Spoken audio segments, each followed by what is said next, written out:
আমাদের শতাব্দী প্রাচীন, ১১২ বছর চলছে।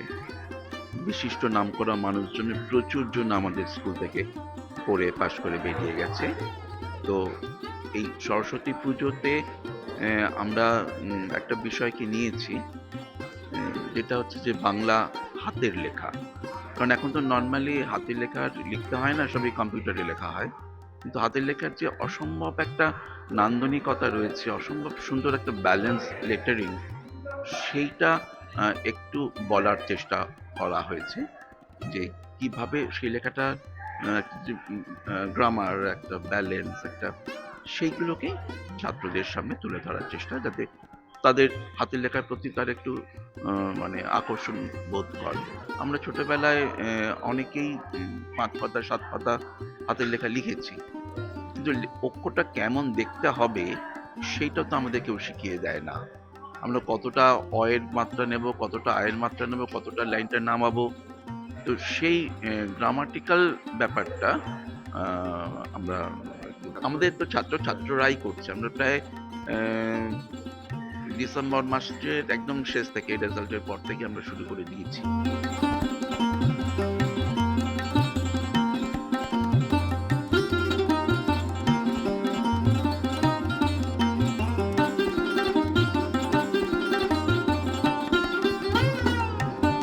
স্যারেরই ভাবনা ছিল যে এবারে অক্ষর দিয়ে উনি সাজাবেন, তো ওই জন্য চারিদিকে অক্ষর দিয়েই মেন, আমরা কাগজের ওপর অক্ষর লিখে লিখে সেটা দিয়ে চারিধার সাজানো হচ্ছে।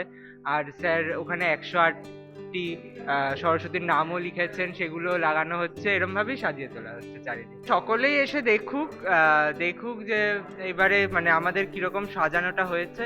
এবং এই যে অক্ষরের আমাদের তো জীবনের প্রথম শুরুটা হাতেখড়ি হয় অক্ষর দিয়েই, সেই অক্ষরগুলোই এবারে আমরা ফুটিয়ে তুলেছি এখানে।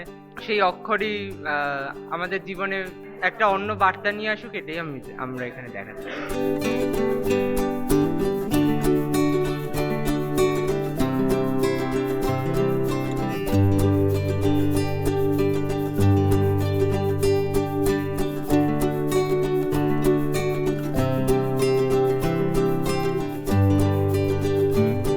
সরস্বতী পুজোটাকে আরো স্মরণীয় করে তুলতে তিনি আমাদের অনেক ইনস্ট্রাকশন দিয়েছে, সেই ইনস্ট্রাকশনটাকে আমরা যথাযথভাবে ভালো করে করার চেষ্টা করেছি। এবার তিনি যা বলেছেন সেটাকেই আমরা করেছিলি, যে এই পুরো জিনিসটা গড়ে তোলার ক্ষেত্রে ওনার যেরকম মানসিকভাবে আমাদের সহায়তা আছে, আমাদের সেরকম শারীরিকভাবে আমরা কাজ করেছি সেটাকে।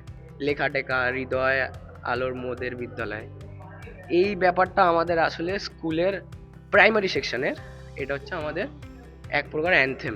এইটাকে নিয়ে আমাদের ডেকোরেশন। তারা প্রথমেই ঢুকে দেখতে পাবেন, একদম মেন গেট থেকে ঢুকলেই সরস্বতীর যে ১০৮টি নাম, তার মধ্যে কিছু নাম আমরা বাছাই করে তার উপর কাজ করা হয়েছে, ডিজাইন করা হয়েছে। সেই নাম দেখতে পাবে, আর দেখতে পাবে এক মানে ঢুকেই একদম দেখতে পাবে এক ২৪ থেকে ২৫ ফুটের সরস্বতীর আঁকা।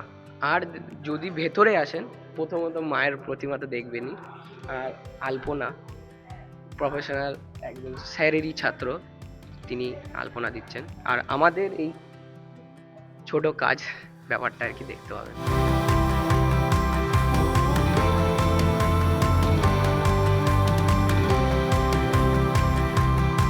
ক্যামেরায় স্নেহাঙ্কুরের সঙ্গে মুজিবের রিপোর্ট, এস নিউজ।